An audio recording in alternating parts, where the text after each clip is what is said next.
भारतीय संस्कृति का जो डंका है पूरी दुनिया में यूं ही नहीं बजा है। उसके पीछे बहुत बड़ी वजह रही है। वजह हो भी क्यों ना, एक जमाना था जब हम गांव में रिश्तों की जो मजबूत बुनियाद थी उनको देखते थे। गांव की बेटी पूरे गांव की बेटी हुआ करती थी, सभी लोग उसकी बड़ी इज्जत किया करते थे। मगर आजकल हम पाश्चात्य संस्कृति के पीछे इस तरह भाग रहे हैं कि रिश्तों के मायने ही पूरी तरह से खत्म हो चुके हैं। ऐसे न जाने कितने एग्जाम्पल, ऐसे न जाने कितने उदाहरण हैं जो हमें आए दिन देखने को मिलते हैं। और आज एक ऐसा उदाहरण है, एक व्यक्ति ने एक राह चलती महिला को अपनी बहन बनाया, कई साल तक उसके हाथों से राखी भी बंधवाई। और जब वही व्यक्ति उसकी जो मानसिकता थी वो इतनी विकृत थी, इतनी खराब थी कि जिसका एक कहानी सुनाते हुए भी वाकई शर्मिंदगी महसूस होती है कि दुनिया में कैसी कैसी मानसिकता के लोग बैठे हुए हैं। उस महिला को जिसको उसने बहन बोला था, उसकी उसने इज्जत को तार तार कर दिया। आदाब, नमस्कार, सत श्री अकाल। मैं उस्मान सैफी। आज की जो सच्ची घटना मैं आपको सुनाने जा रहा हूं, ये सच्ची घटना है राजस्थान के जो राजधानी है जयपुर। जयपुर से महज 200 किलोमीटर दूर एक जिला लगता है चुरू। और इसी जिले में जो महिला थाना है, 10 अक्टूबर की दोपहर लगभग 1 बजे के आसपास एक शादीशुदा महिला थाने में पहुंचती है और थाने में जाकर कहती है कि साहब, एक व्यक्ति है जो मेरा मुंह बोला भाई है, अपने दोस्तों के साथ कई बार बलात्कार कर चुका है। मैं करूं तो क्या करूं? बस मेरे सामने एक ही ऑप्शन है कि खुदकुशी करके मैं अपनी जिंदगी को हमेशा के लिए खत्म कर लूं, या फिर मुझे न्याय दे दीजिए। ये बात सुनकर शुरू में पुलिस को लगा कि पता नहीं ये महिला ऐसी बातें क्यों कर रही है। मगर उस महिला के पीछे का जो दर्द था, जब पुलिस ने उसको जानने की कोशिश की तो वाकई ये हैरान करने वाली बात थी कि एक महिला न जाने कब से ये दर्द महसूस कर रही थी और उसकी दर्द को कोई महसूस ही नहीं कर रहा था। कहानी दरअसल 2013 से शुरू होती है। ये महिला अपने मायके से अपने ससुराल जा रही थी, बस में बैठी हुई थी और 2 वाली सीट पर, यानी कि जिस सीट पर 2 व्यक्ति आसानी से बैठ सकते हैं, ये उस सीट पर बैठी थी। इसी सीट पर एक व्यक्ति जिसका नाम महेंद्र है, वो महेंद्र भी इसके पास में आके बैठ जाता है। इस महिला को वो अकेली देखता है और अकेली देखने के बाद उससे बातचीत करने लगता है। बातचीत करते करते उसने उसको कब अपने रिश्ते की बहन बना लिया पता ही नहीं चला। वो दोनों एक दूसरे से इतने खुश थे, इतनी सारी बातें इन्होंने की, अपने घर की, परिवार की, अपने बच्चों की, और अपने ना जाने क्या क्या बातें इन्होंने शेयर कर ली। और ये रिश्ता एक मजबूत बंधन वाला भाई बहन का रिश्ता बन गया था। जाते जाते जब ये महिला अपनी बस से उतरती है तो जाते जाते अपने भाई का एक मोबाइल नंबर भी ले लेती है। और मोबाइल नंबर लेने के बाद फिर ये कभी कभार एक दूसरे से बात भी कर लिया करते थे। अब त्योहार आता है रक्षाबंधन का, ये 2013 की बात है। और वो लड़का घर उसकी मायके पहुंचता है और मायके में आने के बाद उससे राखी भी बंधवाता है। और ये साल पहला था, अब सिलसिला शुरू हो जाता है। सन 2014 आता है, 15 आता है, 16 आता है। 1-2 साल ऐसे होते हैं जहां गैप हो जाता है, मगर इन दोनों भाई और बहनों की हमेशा बातचीत होती रहती थी। और ये रिश्ता इतना मजबूत होता चला गया कि इस रिश्ते पर कोई भी उंगली उठाने वाला था ही नहीं। बात चाहे ससुराल की हो, चाहे बात मायके की हो, दोनों ही पक्ष इस लड़के पर इतना विश्वास करते थे, महेंद्र पर, कि शायद सगे भाइयों पर भी इतना विश्वास नहीं था।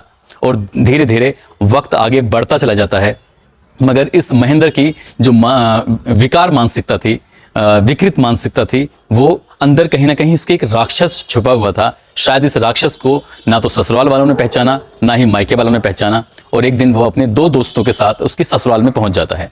ससुराल में आने के बाद उस महिला से कहता है कि मैं तुम्हें अपने परिवार वालों से मिलाना चाहता हूं, मेरे परिवार के साथ में चलना पड़ेगा। और ये महिला तैयार भी हो जाती है। ये कहता है कि मैं तुम्हें भंदवाला लेके चलता हूं। और भंदवाला ले जाने की वजह से ही अपने साथ इसको लेके जाता है। मगर इत्तेफाक की बात यह थी कि उस दिन उसके ससुराल में कोई नहीं था, वो सिर्फ अकेली थी। और अकेले होने की वजह से वो इतना विश्वास करती थी कि ना तो उसने अपने मायके वालों को ये बात बताई और ना ही अपने ससुराल वालों को ये बात बताई कि वो आज महेंद्र के साथ जा रही है। महेंद्र उस दिन अकेला नहीं था, बल्कि उसके साथ उसका दोस्त राम अवतार भी साथ था।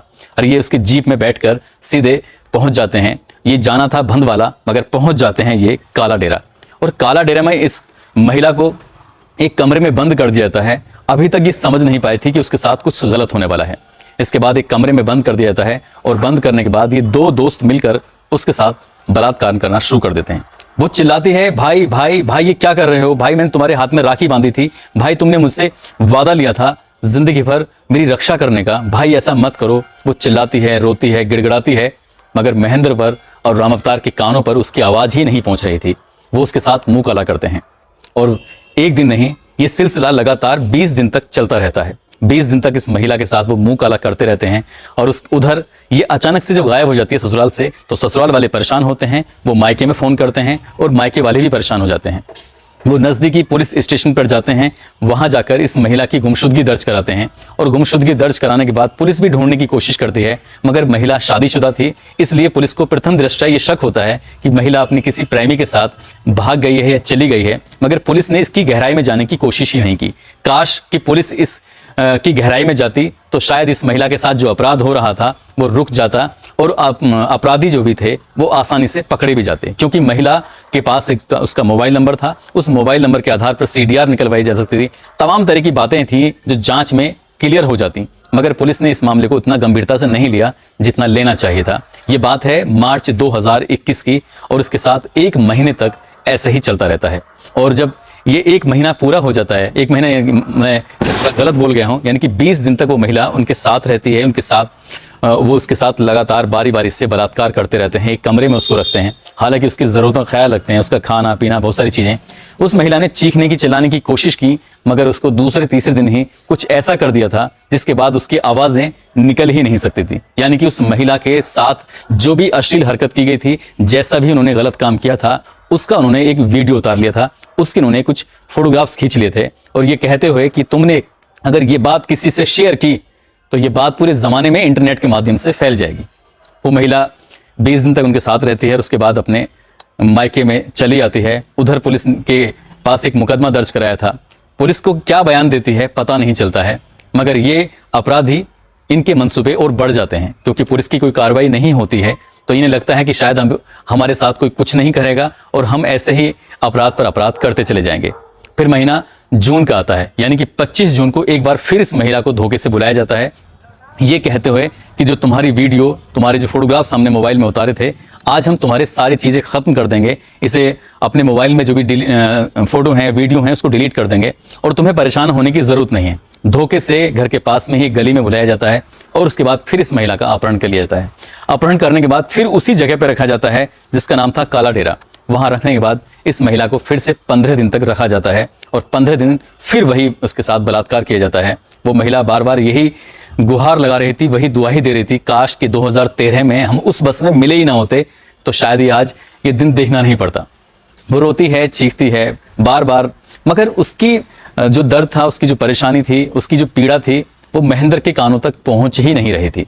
इसके बाद फिर कहानी आगे बढ़ जाती है। महिला अपने घर आती है और घर आने के बाद ये जून का महीना भी पूरा निकल जाता है, जुलाई भी निकल जाता है, मगर इस महिला से वो फ़ोन पर लगातार बातें कर रहे थे।